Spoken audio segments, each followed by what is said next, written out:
Welcome back, and if you're still joining us, this is still the POLITY on KAFTAN television, and we are still being joined by Omoyele Sowore from United States of America. You're welcome to the program, comrade. Thank you for bringing me. How are you this afternoon, your time? Oh, very well, thank you. And if you can hear me clearly, let me quickly say, before I talk about the local government autonomy, let me get your reaction or what your thoughts on what you think about the recent New York report describing Nigeria's economy as one of the worst economy. Now, judging from that statement made by the special advisor to Mr. President Bayo Ononuga, who responded that President Bola Tinubu is not responsible for the economic crisis, stating that President Tinubu inherited a dead and bleeding economy. And you ran for the office of the president during the last election. I believe as such you should have idea of how a country affairs should be run or should run. Let me know what your thoughts on. Let me know what your thoughts is on the New York report about Nigeria economy. Well, the New York Times is not saying anything we don't know. Maybe they are writing it for their foreign audience. That is why, because they have such influence in the international scene, that is why everybody is responding to the New York Times. But there's nothing they're saying that is new.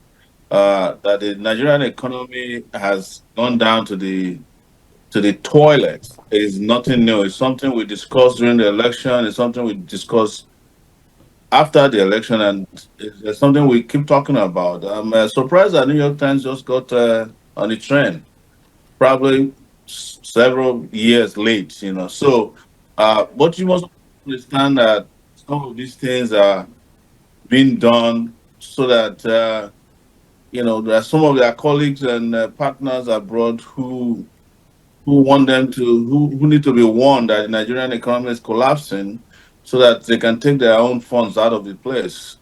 Otherwise, there's nothing new. The Nigerian people already knew this, and it's not a surprise to me, but it's foolish. And I'll say this with no apologies.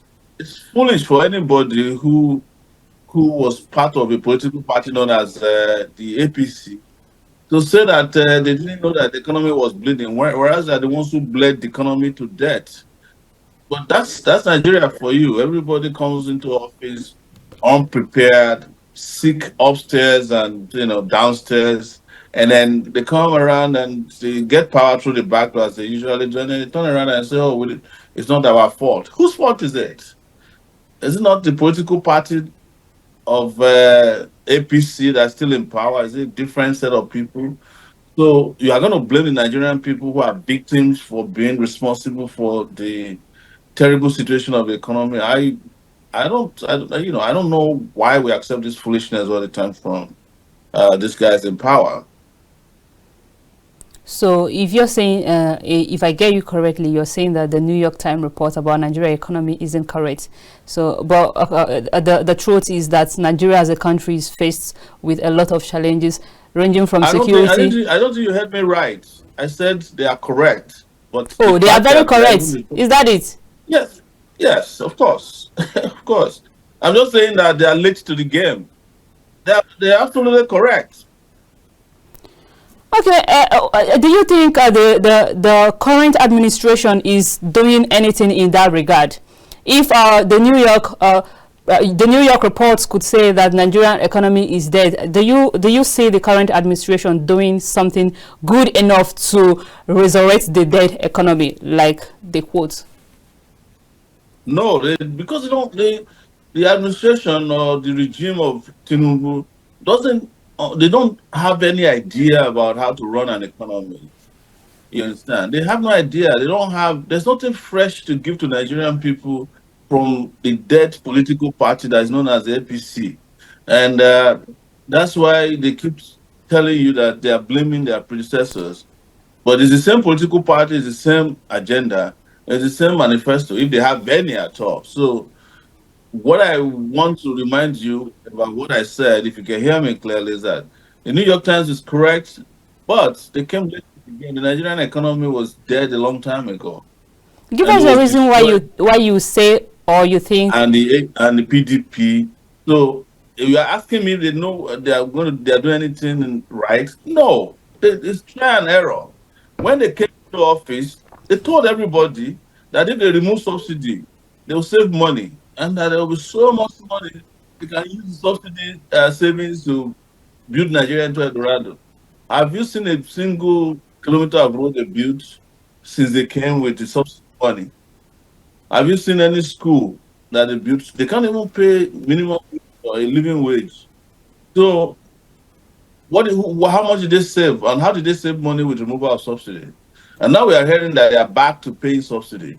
So these guys are just a bunch of propagandists. They know how to confuse and distract Nigerian people with all their lies. That's why any bozo can govern Nigeria. Any bozo. Okay, comrade, you just spoke about the removal of the fuel subsidy during the 2023 presidential election. During your own campaign, I heard you mentioned about removing fuel subsidy too. So, do you think that's Not correct? That's completely wrong. That means you did not hear me. That's not true. All I right? never, Let me I take was your never attention going to to. remove subsidy. I was the only candidate who made it clear that I would not remove subsidy. Never. I will remove the guys who are stealing subsidy. Maybe that's what you heard. Okay, you said you were going to remove the guys who were stealing subsidy. Yes. I was going to put them out of business. Oh, okay. Now let me get your reaction about the local government autonomy, which is something that is crucial. However, it has become a legal battle between the state government on one hand and the federal government on the other hand. In these recent developments, what is your thought about the local government autonomy? I'm totally in support of local government autonomy. We shouldn't even be debating it. We should never be going to court about it. Their own constitution, the 1999 constitution, is clear that there are these are three levels of government that must be maintained so that government can percolate to the people. I mean, to get to the ordinary person. So it is the state governors who removed the autonomy illegally, and we shouldn't have allowed that. All we needed to do is to tell the central bank to send local government money to the local governments and make sure that the local government leaders are also elected. But they started by appointing local government uh, chairmen and councillors as interim people. And then through that, most of the governors stole the money meant for local government. Almost all the governors in Nigeria since 1999 or 2003, 2007, 2000 and I think 2011, 2015, almost all the governors that governed did not find it necessary to conduct local government elections. In fact, in Ekiti State, the Supreme Court made a pronouncement that what Fayemi then was doing in that state, that was Governor Kayode Fayemi, was executive recklessness. This was a Supreme Court decision. That was after he removed the elected officials and imposed his own people so that he could be stealing local government funds. To the point that the Supreme Court said all those who were illegally removed must be paid their entitlements. It is going to cost Ekiti State 3 billion naira to pay back those entitlements. So all the governors who govern Nigeria since they started appointing local government administrators are all guilty of this. All of them. Okay, speak to us on why you think the local government autonomy is important and what does it intend to bring to the grassroots? I'm not speaking to whether it's important or not. I'm saying that it is illegal not to allow local governments to exist. That has been taken care of by the Constitution of the 1999 military imposed constitution. Assuming you believe in that constitution, for those of you who still believe in that constitution, the autonomy of local government is non-negotiable. It's not negotiable. All right, let me take you to the national minimum wage. The national minimum wage, the negotiation between the federal government and the Nigerian Labour Congress has lingered so much. A lot of Nigerians have been waiting for both the federal government and the Nigerian Labour Congress to come to a conclusion. But yet, we haven't seen that. Labour is still insisting on 250,000 naira, while the federal government offer remains 62,000 naira. What is your thoughts on the national minimum wage, and what do you think is the way forward? See, when I campaigned in 2018 and 2019 around Nigeria and beyond, because I traveled to several continents in search of people in the diaspora to tell them the urgency of the need to save Nigeria. One of the things I proposed at that time was 100,000 naira minimum wage. At that point, the minimum wage was 18,000 naira. And eventually, the government at that time increased the minimum wage by almost 100% to 30,000 naira. But I did warn then that 30,000 naira was a slave wage. It was not enough to take care of Nigerian workers. And people said to me, almost all across the place, that my minimum wage proposal was uneconomic and that it will cause inflation and cause economic dislocation, that it would destroy the Nigerian economy.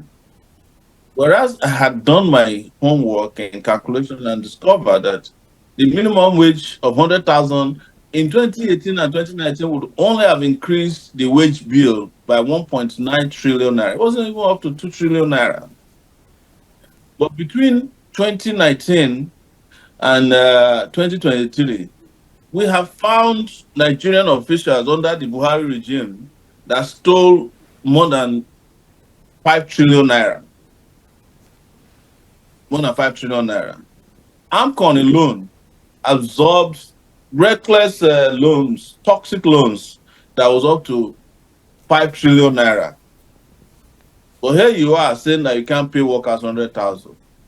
I hope, and I'm just hoping, because I must also explain to the Nigerian people I don't trust Nigerian labor leaders at all. I just hope that they stick by their position and stand by it. And if they cannot get the rightful minimum wage that Nigerian workers deserve, then there's no point going to work. If you can't get the wages that can take you to work back and take care of, that's the basis of work, is to earn wages that can sustain you, that can give you a meaningful life. So if you're not going to do that, I hope labor leaders will not back down. But I must put a caveat that I don't trust current labor leaders very much. I don't trust Okay, them. you said quickly, you said if they can't pay the minimum wage that Nigerian laborers deserve, they shouldn't talk about it. But the federal government has come to say that if they go ahead to pay the demand, the 250,000 naira, not even the 100, or even the 100, that it won't be sustainable. And currently, Nigeria is into some sort of economic crisis. Federal government are saying that if they go on to pay the demand made by Nigerian Labour Congress, that it won't be sustainable. Do you think the demand of labor is sustainable or not? It's sustainable. And I've explained it several times. What is not sustainable is the lifestyle of people who don't work, who get paid maximum wage. And to this, I refer to the president himself, who, as we are speaking, is shopping for a private jet that is equivalent to $70 million. He wants to buy a private jet for $70 million. He wants to buy top of top of the shelf private jets for him. You said it's not sustainable to pay workers minimum wage. You have parliamentarians, people in the legislative arm, both in the Senate and the House of Reps, who have walked away with 150 million naira SUV each. They also earn an average of 15 to 20 million naira a month. 1 month. That's for them. In addition to several other earnings that might come from city allowances, they also have ability to scam and also, extort people who come to seek for budgetary approvals. They also pad the budget, which they later share. So if you look at it all around, Nigeria is sustaining unproductive people. It is time to turn around and start sustaining the productive sector, which are these workers who really go to work on a daily basis. Don't you know how many holidays our lawmakers take? Some of them don't even go. They don't even go to the Senate. They don't go to. They don't enter the senatorial. I mean, the National Assembly to work, but yet they get paid. So this very reckless, irresponsible, and dishonest statement that Nigeria cannot sustain him, it's not true. What we need to do is to redirect wealth, from people who are just stealing and looting the economy to those who deserve it. The moment we resolve that issue, you will find out that 250,000 naira is too small. Because all right. Nobody can be sustained by 250,000 naira, honestly, in Nigeria today. Let's that is the minimum that can sustain an average person, who probably don't have to even leave their houses. Oh, okay. Thank you for bringing your thoughts on this. But before we go, give us a clarification on the recent interview of yours, which you said an interview that Nigerian democracy did not meet the tenets of democracy and so cannot be addressed as a democratic system of government. Because some persons are beginning to wonder, why did you say so? Is it that we don't practice democracy in Nigeria? Bring us up to speed on your clarity about that. I think what anybody needs to do is to just look at the basic definition of democracy as was taught to us in secondary school. Through the subject as referred to as government, right? They said it's government of the people, right? By the people and for the people. Is the Nigerian democratic experiment for the people or by the people and of the people? No. And if you look at all those things that you must meet to become a democracy, of which free and fair elections are one of the very major requirements, when was the last time anybody had free and fair elections in Nigeria? So why is it difficult for anybody to understand? I don't need to. Are you saying that the last election which brought President Tinubu into office wasn't a free and fair election? In other words, it was ruined. Is that what you're saying? It was not an election; it was a selection. Oh, okay. You heard it from me. Yes, it was not an election. All right. Thank you so much for joining us this afternoon, comrade, all the way from the United States of America. We do appreciate and hope to have you some other time. We would have extended the discussion, but time does not permit us to. Thank you very much. That's fine. And have you some other time. We're going on a short break, and when we return, we'll go to security matters. Do stay with us.